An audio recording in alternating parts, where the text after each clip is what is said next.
sa Mahiwagang Burnay. Mula sa Mahiwagang Burnay. Sa Mahiwagang Burnay.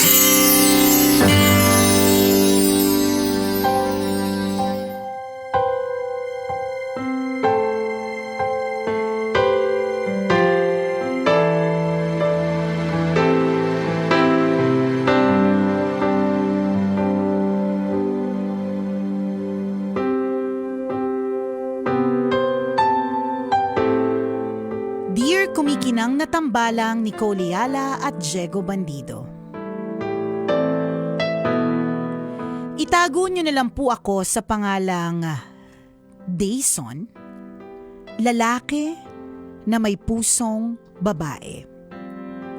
46 years old at isang guro sa isang universidad dito sa amin. Napasulat po ako dahil hindi mawala sa isip ko yung napakinggan ko sa programa ninyo nung isang araw. Yan yung sinasabi ko, Jegs! Baka mamaya may mga nasasabi tayo na hindi mawala sa isip nila. Paano ko yung sinabi natin? Parang hindi nakakatulong.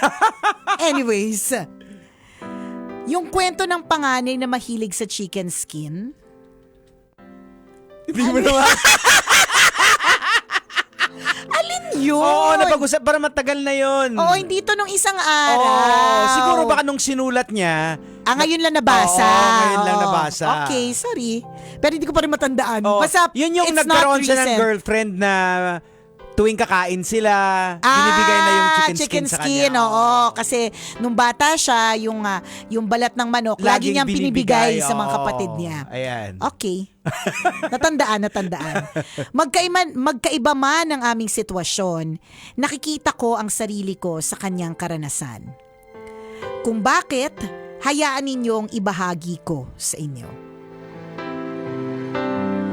Ganito po kasi, bunso ako sa 4 na magkakapatid. Karaniwan kapag bunso, siya ang inaalagaan, pinapaboran, at tinutulungan ng mga nakatatanda. Hindi sa pamilya namin. Ako lang kasi ang nakapagtapos ng kolehiyo, kaya ako ang naging breadwinner. Sa paglipas ng panahon, ako ang naging sandala ng pamilya pagdating sa maraming bagay, lalo na sa aspetong pinansyal. Kapag may kaarawan ng aking mga magulang o mga kapatid, ako ang naghahanda. Kapag ako na ang may birthday, ako pa din. Tuwing Pasko at Bagong Taon, ako pa din. Ako ang nag-aabot ng cash gifts sa aking mga kapatid at mga pamangkin. Ako talaga yung tagapagbigay. Hindi naman dahil obligado ko, kung hindi, dahil mahal ko sila. Ganito din ang eksena pagdating sa mga naging karelasyon ko. Ako ang gumagastos sa mga lakad. Ako pa din yung provider.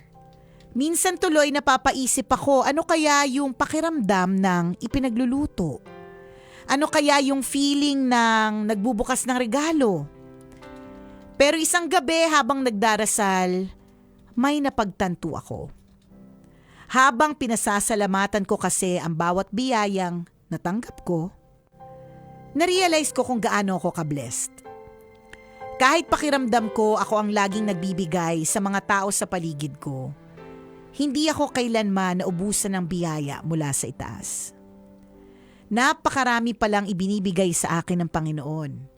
May maayos akong trabaho, may sariling sasakyan, may dormitory akong pinapaupahan na patuloy na nagbibigay ng dagdag na kabuhayan.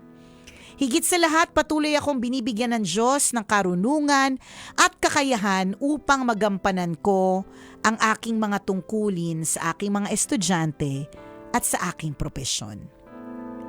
Sa katunayan, may nakaambang promotion na naman sa akin sa darating na buwan. Sa mata ng tao, ako ang laging nagbibigay. Pero sa mata ng Diyos, ako ang pinupuno ng biyaya. Kahit walang taong nagbibigay sa akin sa paraang inaasahan ko, may Diyos na laging nagpupuno ng kaban ko. Kaya sa mga tagapakinig na katulad ko na minsan nakakaramdam na sila na lang lagi ang nagbibigay, huwag tayong mapagod sa paggawa ng mabuti. Hindi man ito maibalik ng mga taong nasa paligid natin. Merong Diyos na tahimik na nakakakita ng lahat ng ating mga sakripisyo. Siya ang gumaganti ng kabutihan sa paraang mas bongga at mas makahulugan kesa sa ating inaasahan. Maraming salamat po sa pagbasa ng sulat ko and happy weekend sa inyo. Ang inyong kumikinang na tagapakinig, Dayson.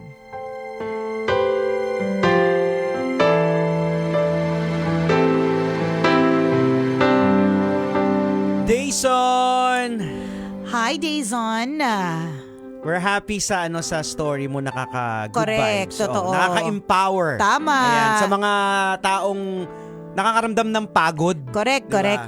Tsaka ang ganda nung outlook mo in life, yung POV mo. Yes, Pero normal sabi nga ni Dayson na siya din mismo na realize niya na parang teka, bakit parang ako na lang?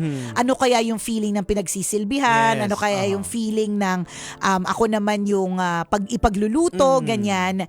Pero saglit lang, parang sandali niya lang na pagtanto at hindi na umabot dun sa point na teka lang magmadamot kaya ako muna para maramdaman ko naman na ako naman yung binibigyan, 'di ba? Kasi sasabihin ko pa nga sana, doon sa mga first part ng kwento niya, bago siya doon nag-switch na nakita niya yung wisdom. Bigla, correct. Sasabihin ko kasi, inaalaw mo kasi. Diba? Ganyan. Diba? Kasi pinabayaan mo naman din. Diba? Inalaw mo na nakadepende sa'yo. Ikaw din mismo ang gumagawa.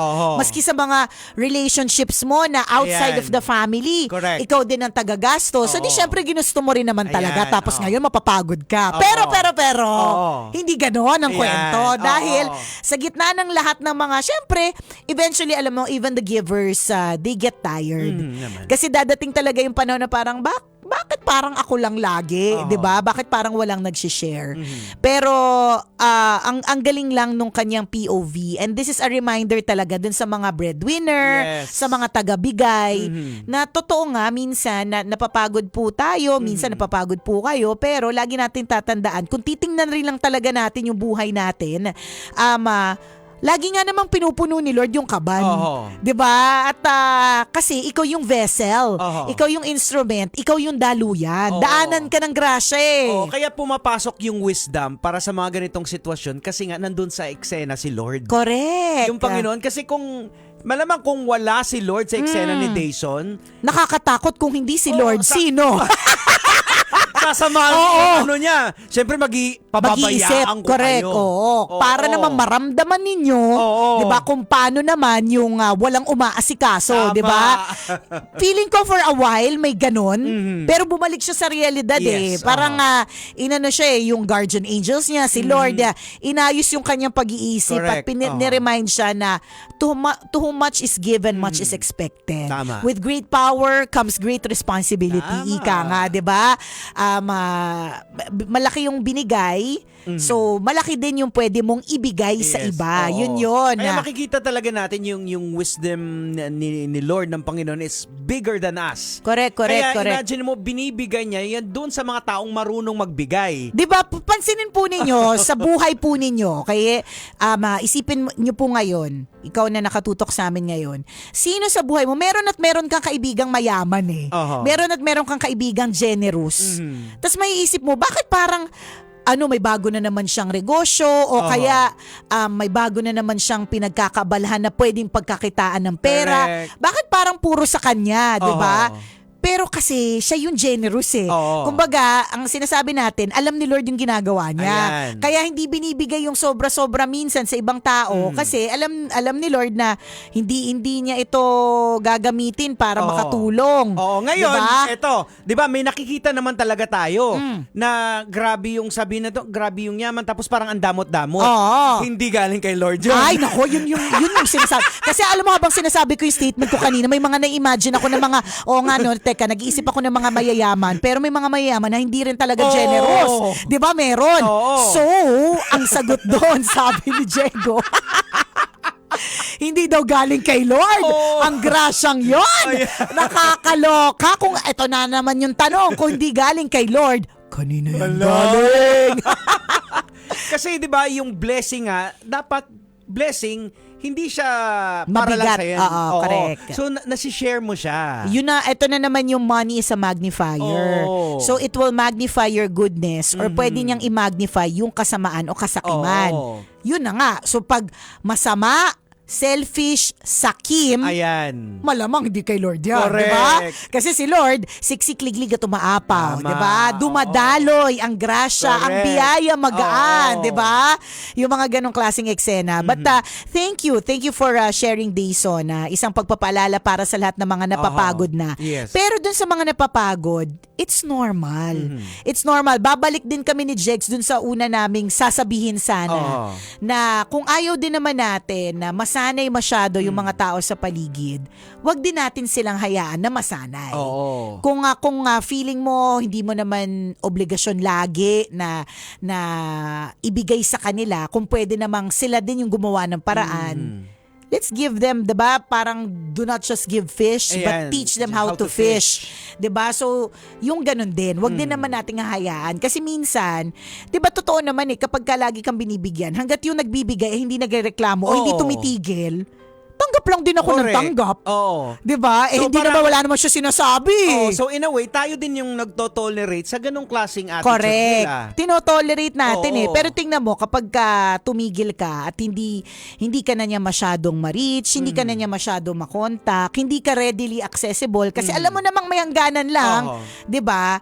At least nagkakaroon ng ibang paraan para kumita ng ibang tao, mag-iisip din sila, Oo. 'di ba? Magsisipag din sila in their own way. Oo. Isa lang din paalala na wag din nating hayaan na maging sobrang dependent sa atin yung ibang tao to the point na nga na lang sila, Oo. isusubo na lang sa kanila. Kaya believe tayo sa mga kilala nating mga mayayaman, pero True. pag pinalaki nila yung mga anak nila na hindi dapat, ni porket mayaman tayo, dapat paghirapan mo yung pwede mong makuha. May mga Correct. ganyong klase mga Totoo, parents. madami akong kakilala na ganyan na nagtatrabaho yung mga magulang, nagsisipag sila, hindi para sa mga anak nila. Well, para sa pamilya, of course, para mapag-aral na mabuti, mapakain na maayos, bigyan ng mga magagandang experiences in life. Pero ibig sabihin, yung mismong iniipon nilang pera ay hindi pera ng anak nila. Oo. Yun yung kanila. Tama ka, Oo. may mga ibang ganun Kasi bibigay ko sa anak ko lahat ng mga pwede niyang gamitin. Oo. Magandang edukasyon, Ayan. magandang I-equip experience. niya, oo. I-equip ko siya para pagdating ng panahon, 'di ba,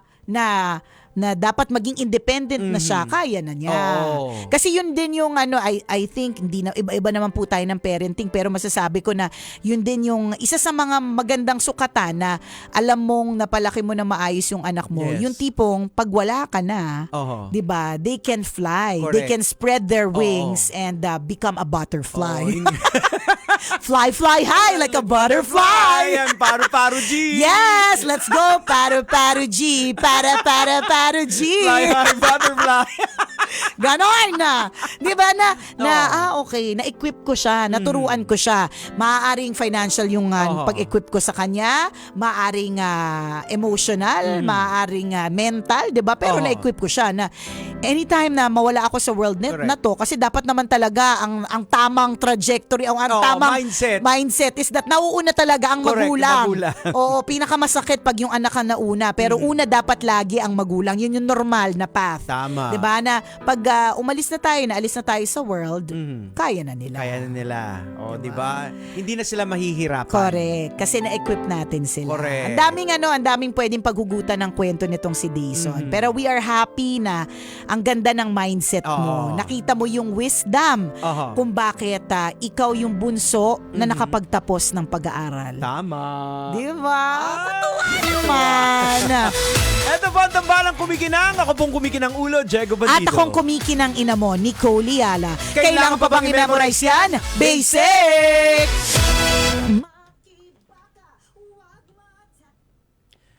Ayun. O di ba? Sabi nila, araguy, halaka, galing sa masama. O yung mga madadamot. Oo, yung mga, hindi tsaka madami tayong alam, di ba? Oo. Mga nakapwesto. Saan? Nakapuesto Saan sa yung mga... maleta? Basta yun na yun, exit na nga tayo kasi we love our lives. Tama. Kahit gusto namin magreklamo sa 130 pesos na daw ang diesel next week. Ay, naku po. Ay! Huwag na. O siya. God will provide. Alright. O have a great long weekend mga kabisyo. Kami Yan. din ay magre-relax na lang din Tama. muna, ha? Ayan. Bye-bye! Happy weekend!